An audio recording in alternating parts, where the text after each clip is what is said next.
P-R-E. Pre-trib po tayo. Before the tribulation, rapture na po. Ito ang ating pinananampalatayanan sapagkat hindi tayo pinili ng Diyos para mag-suffer dito sa kanyang matinding galit dito sa tribulation period na ito. Dahil sa mga taong hindi sumampalataya, sa mga taong matitigas ang mga ulo, sa mga taong mga suwail, sa mga taong hindi sumampalataya sa Kanya. Mga kapatid, kaya nga sabi ng Luke 21, "Watch you therefore, and pray always, that you may become accounted worthy to escape all these things that shall come to pass, and to stand before the Son of Man." Kaya nga magbantay tayo, manalangin. Amen po ba? Huwag natin hayaan ma-distract tayo ng iba't ibang mga kaabalahan, o kaya tinamad na tayo, o kaya nawala na tayo ng gana. Mga kapatid, no. Mga kapatid, ako po bilang pastor, ang kasiyahan ko po, magkita-kita po tayong lahat sa langit. Amen po ba? Amen po ba? Na makita ko lang kayo, makakasama tayo ron, mga kapatid, isang malaking kaganakan na sa buhay ng isang pastor. Kaya nga sabi ni Luke, "Watch you therefore, magbantay kayo at manalangin kayo lagi." Sa ganon, makatakas tayo dito sa mga mangyayaring ito. At tayong lahat ay makatayo sa harap ng ating Panginoon nang merong tapat na puso at merong confidence and may boldness. At walang takot at walang agam-agam sapagkat alam natin na sa buhay nito, we have done our best by the grace of God. Ginawa natin ang best para sa Kanya sa magitan ng biyaya ng Panginoon. Lahat ng nakikinig magsabi ng amen. Ako po ay magpo-post tungkol po sa mga kaganapan ng tribulation. Sa tribulation po, meron diyang bubuksan ng mga tatak. Tapos meron sinasabing seven seals, 7 trumpets, tapos 7 vials. Sa Tagalog, pitong tatak, 7 trompeta, at 7 mangkok. Vials of God's wrath, mangkok na puot ng Diyos. Iba-iba po yan na ibubuhos sa loob ng tribulation period ng panahon yan. At ito pong i-present ko sa inyo ay isang bagay na kinopya ko po sapagkat ito pong kalooban nito ay mababasa nyo naman sa Bible. Basahin nyo na lang at ito ay mga simpleng paliwanag lang pero ang kaganapan ng lahat ng yan, basahin nyo po simula sa Revelation chapter 4. Sapagkat sa Revelation chapter 4, binabanggit dyan na ang church wala na sa mundo, nasa langit na. Kaya pagdating ng Revelation chapter 4, nag-rapture na. Sapagkat simula sa 4, papunta na po yan sa tribulation. Mga kapatid, the events of the tribulation period. Revelation 4:1 and 2, John, a symbol of the church, is taken up to heaven. Kaya kinuha na po ng Panginoon, tayo, na-rapture na po tayo dito sa Revelation chapter 4. Tapos, mangyayari the Antichrist signs a covenant for 7 years with the nation of Israel. Kaya may mga nagbabantay dyan, yung mga pakikipagkasundo ng Israel sa mga malalaking tao at very influential na tao sa ating panahon. Binabantayan po yan kasi yan ay sign of the times. At sa Revelation 6, dito Christ opens the first of the 7 sealed scroll. Yan po yung tatak na, sabi rito. And the rider on the white horse, probably Antichrist, appears. Dito, biglang na yung Antikristo, magkakaroon na siya ng covenant with Israel. At sabi ng banal na kasulatan, kasi ang pinakamatinding bansa po na nasa focus po sa huling araw, yung Israel. Binabantayan po yan ng maraming mga nagbabantay tungkol sa mga propesiya ayon sa Biblia. Tinitingnan nila yung pagganapan sa Israel. Pero pagkatapos ng treaty with the Antichrist, ay papasok na sa Great Tribulation. This is the event that inaugurates the tribulation period. Kaya minsan meron mapapansin nyo yung mga great men, mga matitinding tao, mga prime minister na bigla nakikipagkasundo sa Israel. Pero tingnan natin, meron dyan gagamitin sa ang kaaway. Pagkatapos ng treaty na yan, papasok na ang pasimula ng Great Tribulation. Bubuksan na ng Panginoon ang tatak ng scroll. At the rider on the white horse is the Antichrist appears using diplomacy and the promise of peace to establish his one-world government. Kaya sabi ko sa inyo, sa unang bugso ng one-world government o ng 7-year tribulation, puro peace muna yan. Maganda. may diplomasya, promise of peace to establish His one world government. Magaganda sa simula. Nakikinig po ba kayo lahat? Kaya nga sabi diyan, kamaya, yung pag nagkaroon na ng tatakan, yung mga walang tatak dito, hindi pwedeng bumili. Amen ba? Napansin nyo ba ngayon? Pag wala kang quarantine pass, hindi ka pwedeng lumabas. Hindi ka pwedeng pumasok sa palengke. Kasi wala pa lang yan. Kasi, piniprepare na nilang tao. Kaya nakita nyo nung nag-lockdown, di ba? Kahit pumunta ka sa merkado, hindi ka pwedeng pumunta, may araw pa lang. Pagdating ng araw, na nagkaroon na ng tatakan, yung walang tatak, hindi pwedeng bumili. Ngayon, kinukondisyon na tayo. Conditioning yan sa mga nangyayari. At ginagamit nila ang COVID-19 para po i-implement ang one world government.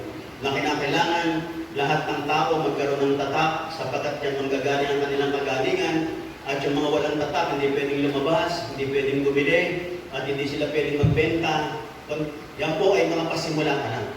Habang lumalakad, makikita niyo po ang matinding magkaganapan ng lahat ng yan. Nakikinig po ba kayong lahat? Kaya sa pasimula ng Antichrist, maganda yan. Mayroong kapayapaan patungo sa one world government. Pero pagkatapos niyan, mayroong second seal, magkakaroon ng world war. Pagkatapos, bubuksan ang pangatlong tatak at magsisimula na ang famine and inflation. Dahil sa digmaan ay nagkakaroon ng famine. Ngayon po, dahil sa COVID, marami pong naghihirap. Maging ang pera po natin ng maraming bansa ngayon bumagsak. Mga kapatid, pasimula pa lang yan. Hindi pa po ito. Pero ito, mas matindi po ito. Darating din po ang fourth seal, yung tatak. Sabi rito, results as do all wars in death, but in this case, it totals 1/4 of the people and living creatures. By today's population standard, that would all amount to 1.5 billion people. Sa fourth seal na yan, yung digmaan at maraming mamamatay, at sabi 1/4 of the people. Ngayon po, kung bakit merong COVID, ang isang agenda dyan, bawasan nila ang populasyon ng mundo. Pero ang COVID, although may maaaring umabot sa milyon at milyon ang mga mamamatay, pero konti pa yan. Sa Great Tribulation, ayan, no, sa isang igla, 1.5 billion people ang mamamatay. Kaya kung mapapansin nyo sa history, every 100 years may mga nangyayari na mga event. Kaya mapapansin nyo yung mga nagpo-post sa every 100 years mayroong nangyayari. Bakit? Every 100 years gusto nilang bawasan ng population. Pagdating ng Great Tribulation, babawasan talaga. Nakikinig pa po ba kayong lahat? Kaya sa fourth seal, sa Revelation 6 to 9, dito sa passage na ito ay papatayin ang lahat ng mga kumilala sa Panginoon sa magitan ng pangangaral ng 144,000 Jewish witnesses. An innumerable number of people received Christ and are martyred by the government leader and harlot the religious system. Sino yung mga papatayin? Lahat ang hindi nagpatatak. Pagdating sa Great Tribulation, kinakailangan lahat mandatory dapat may chip. Pag hindi ka nagpalagay ng chip, darating yung mandatory. Darating po ang mandate ng government, lahat ng walang chip ulitin. Ngayon pong panahon natin, sa ibang mga nangyayari po sa atin sa ibang lugar. Alam niyo ba? Sa mga ibang lugar ngayon ay may mga directive na pag may nagka-COVID dyan, yung buong barangay papasukin. Ipapasukin na yung mga bahay-bahay. Lahat itetest na, lahat ng may lagnat, dadali na sa isang lugar. Pag in-implement po yan sa buong bansa, wala po tayong magagawa. Eh dito, ganun din. No, pagdating ng araw na yon, pag nagsabi ang gobyerno na lahat ng walang tatak, hulihin lahat. Ayan yan. Part yan ng Great Tribulation. Kaya nga yung mga hindi magpapatatak, imamartir po, papatayin po silang lahat. This is part of the Great Tribulation.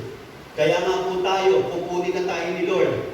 Amen ba? Amen. Pero kung hindi ka nakuha, naiwan ka, huwag ka lang magpatatak, nakakaligtas ka. Kaya lang, darating ka rito. Dadaan ka sa mga matitinding kapigatiang ito sa araw na yon. Basahin niyo po yan. Nasaan po yan? Nasa Bible po yan. Pagdating ng 6, ika-6 na tatak, magkakaroon naman ng mighty earthquake. Lilindol ng isang ng lindol na hindi pa nararanasan noon. Ganyan yun. Mighty earthquake. Tapos sa Revelation 8, seventh seal introduces the seven trumpets. Pagdating ng ikapitong tatak ay introduce na niya yung mga judgments, seven trumpet judgments, ending the first quarter of tribulation period and preparing for an even worse period called the day of his wrath. Grabe, no? Kaya pag dumating na tayo nito sa seven trumpet, mas matindi pa raw pala yun. Even worse period kaysa dun sa nauna, mas matindi. The first trumpet judgments result in 1/3 of all trees and garden being burned up by hail, fire, and blood cast upon the earth. Kaya yung nangyari sa Australia, na nagkaroon talaga ng malaking yung mga forest nila. Simplify. Ito, mas matindi ito. 1/3 ng lahat. Yung mga forest fire na yan. Tapos, sabi rito, tapos uulan ng yelo, uulan ng apoy, tapos blood cast upon the earth. Maging yung mga sinasabing blood moon na lumalabas ay isa sa mga senyales, mga kapatid. Kaya yung iba binabantayan niya. Tapos mayroong second trumpet, sees a great mountain of sulfur falling into the sea and destroying third part of the sea. Bababa daw po o mabubuhos yung asupre. No? Sabi ng Bible, buwan sa bundok at mamamatay sabi, third part of the sea and all living creatures in it and a third of the shipping vessels, mawawala lahat, mawawipe out, mamamatay. Part ng Great Tribulation. The third trumpet, sabi, merong star or meteor ng tawag ay wormwood, babagsak po, to fall on the fountains of water and third of rivers to turn bitter, resulting in deaths of millions. Pagbaba daw po ng star na yon, ang lahat ng tubig magiging mapait. Grabe. Amen po ba? Ayan, magiging mapait ang mga sabi. At mamamatay ang sabi, resulting in the death. Sabi, fourth trumpet results in 1/3 less sun. Pag kumihip yung po, ika-apat na trompeta, ang araw, ang moon at saka stars extending darkness of night. Ibig sabihin, medyo hindi sila mas magiging maliwanag, kaya mas marami ang araw na magiging gabi o madilim. Mawawalan ng liwanag. Tapos, a special angel flies around the earth, warning the worst judgments are to come. Tapos, merong anghel na lilipad at sasabihin niya, mas matindi pa yung susunod. Yan po yung mga ganapan. Tapos, fifth trumpet introduces hideous, demon-like creatures such as scorpions and locusts out of the bottomless pit, not able to kill men. They torture them so badly that they will seek death and will not find it. Pagdating daw noon, yung mga locust na yan, na para sa mga scorpions, may mga kamandag yan. Kaya kakagatin nila mga tao sa araw na yun, gustong mamatay ng mga tao, hindi na sila mamamatay. Sabi po rito. Sabi, they will torture them badly, that they will seek death and will not find it. Hindi sila mamamatay. Basahin niyo po yan, nasa Revelation chapter 9 po yan. Sa Tagalog niyo po basahin yung mga kaganapan niya. Mga kapatid, itong mga binabanggit ko, kaya tayo i-rapture para hindi po natin maranasan ito. Kasi ganyang kabuti si Lord sa ating lahat. Kaya nga, total, nandito ka na kay Lord, pagputingin mo na.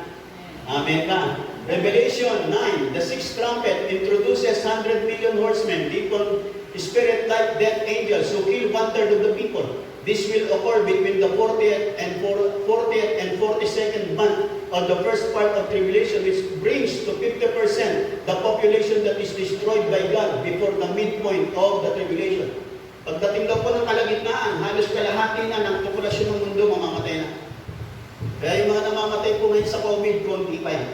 Sa araw ng tribulation, kung 7 billion tayo, 3 billion, 3.5 billion, kung dumating yung time na yun, 8 billion na tayo, 4 billion mamamatay. Lahat na nakikinig sabi na amen.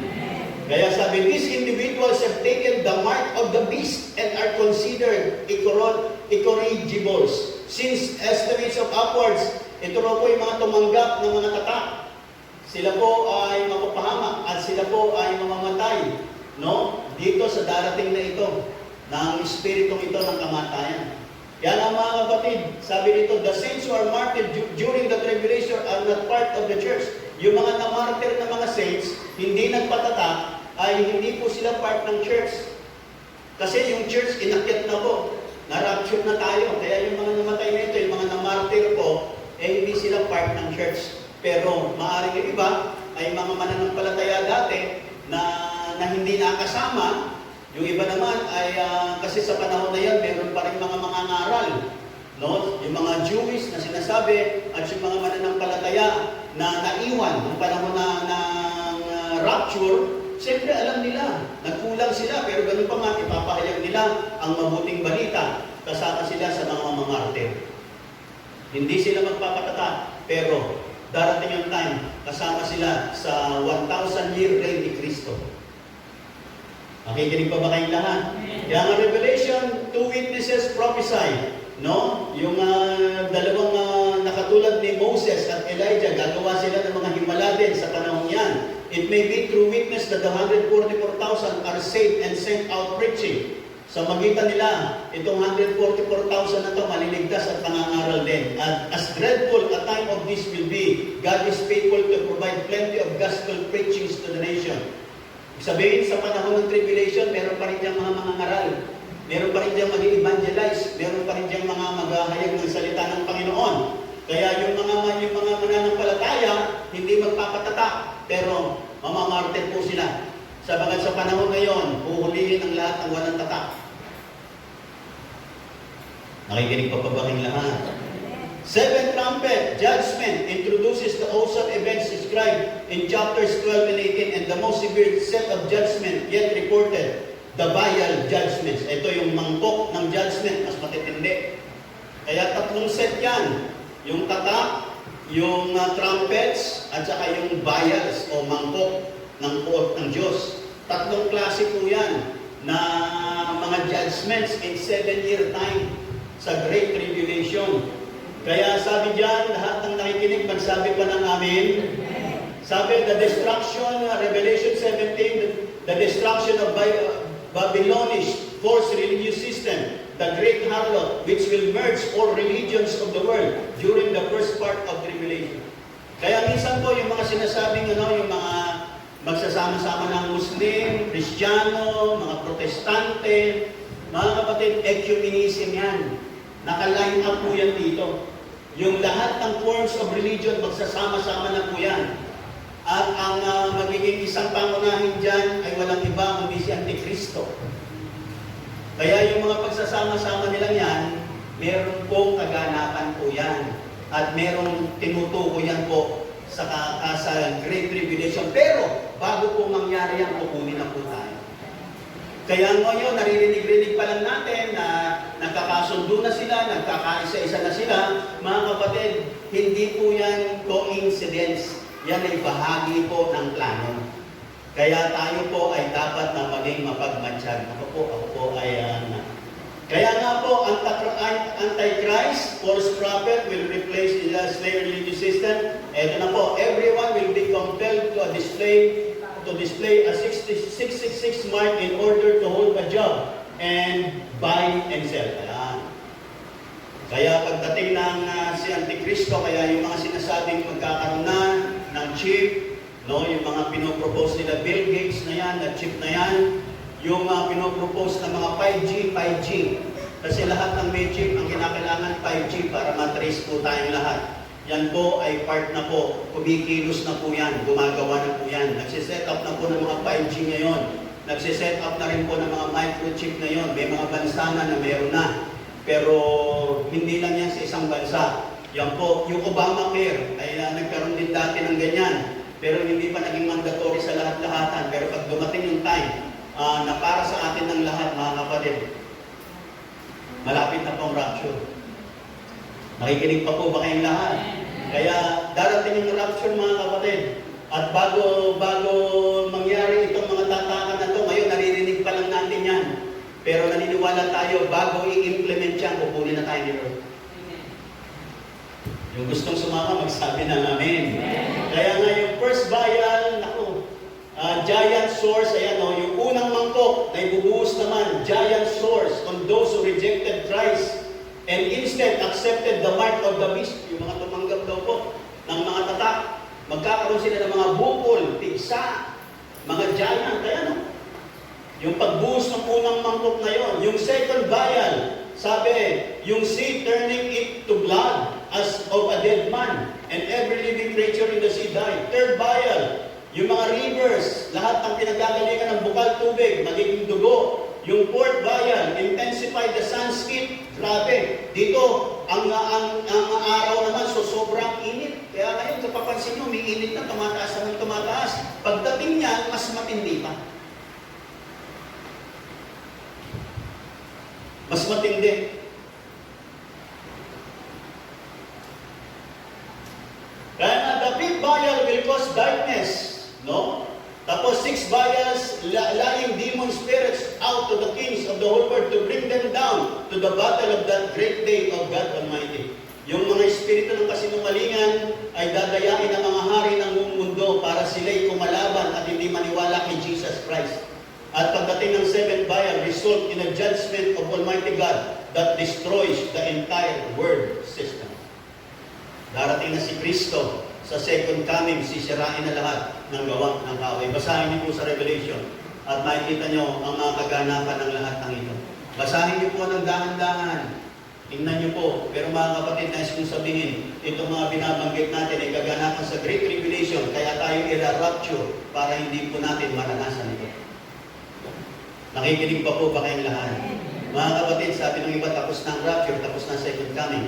Mga kapatid, ang nakakatakot, baka hindi pa tapos. Amen po ba? Tayo naniniwala hindi pa tapos, paparating pa na. Amen po ba? The destruction of commercial and government Babylon, the new world order. Kaya yung nakalagay sa dollar bill, yung may eye na gano'n, the all-seeing eye, yan po ay sa one world government. Ginawa po yan 1700. Yung dollar bill na yan. Pero yung logo po na yan ay para sa one world government. Ngayon pa lang ang katuparan sa ating panahon. Ngayon pa lang ang unting-unting bumubukas ang tungkol sa one world government. At sa one world government na ito, mga kapatid, magse-set up si Antikristo. Pero darating ang Panginoon para wasakin ang Antichrist one world government. Kasi magkakaroon ng one world government si Jesus. Amen po ba? Yung 1,000-year reign of Christ. Mga kapatid, kasama po tayo ron. Amen po ba? Amen po ba? Kaya pagkatapos niyan, sa New World Order, sisirain niya ng Panginoon at magkakaroon ng Armageddon, pero darating sa Revelation 19, we finally witness the glorious appearing of Christ in power. Ito na po yung tinatawag na second coming ng Panginoon. Sa second coming ni Lord, pagbaba ni Lord, kasama po tayong lahat. Amen po ba?